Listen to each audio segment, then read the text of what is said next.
Hey friends, it's Miss Rachel again, and we are getting ready to do something really fun. We're going to be using our paper weaving skills to create an optical illusion pattern. So op art, or short for optical art, uses abstract patterns that create optical illusions. These compositions give the impression of movement, hidden images, flashing and vibrating patterns, or swelling and warping. Victor Vasareli is known as the grandfather of optical illusion art. He was a Hungarian-born artist who moved to Paris to create art. So some of his art is inspiration for things that we're going to create today. And this is also going to link to another project that we could do about quilting. So check out these different patterns. You're going to want to get some construction paper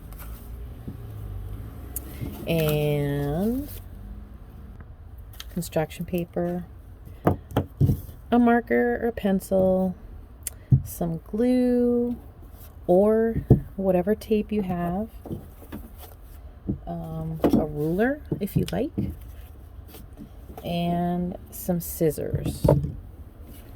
Don't forget glue sticks can be used also.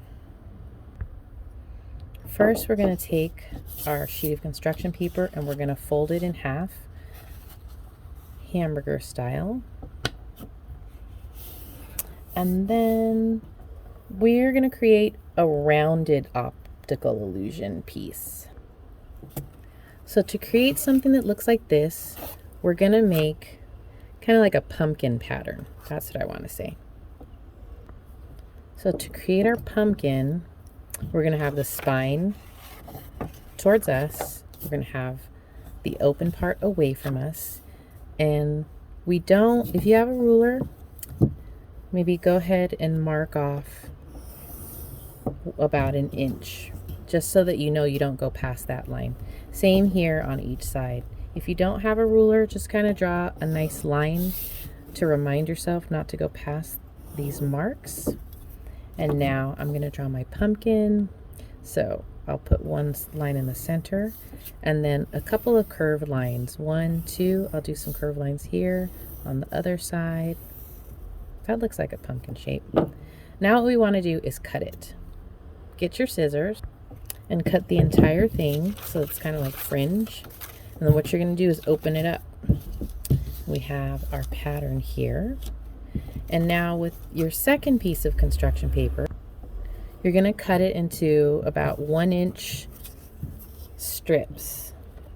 1 inch by about 8, 8.5. And what we're going to do is take these strips and weave them through our paper.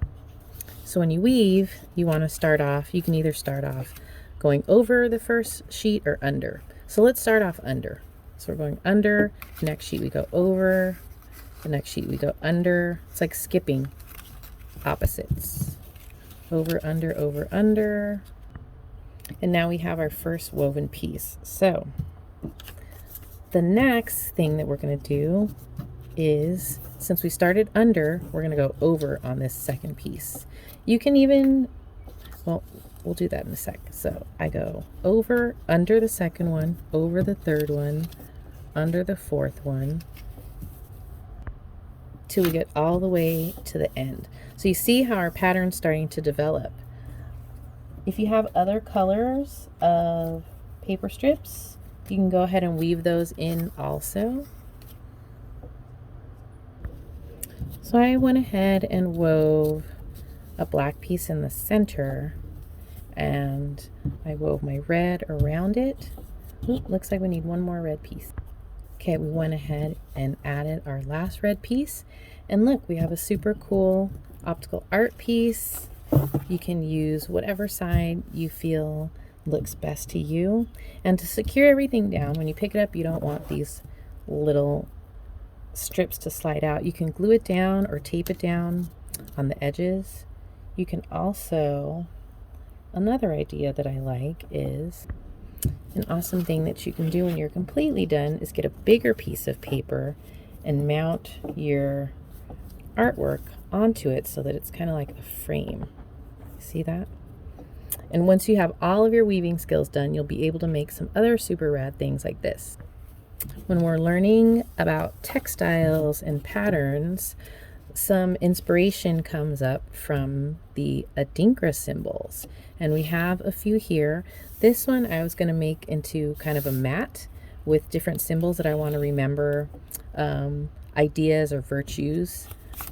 And then this one it represents, or it's inspired by kente cloth. So once you're able to weave, you can cut strips in different sizes and lengths and create a kente type of fabric. So we will have a video on that in the next few months. But thanks so much for joining us. I hope you enjoyed our optical art, and send your pictures in so that we can see what you make.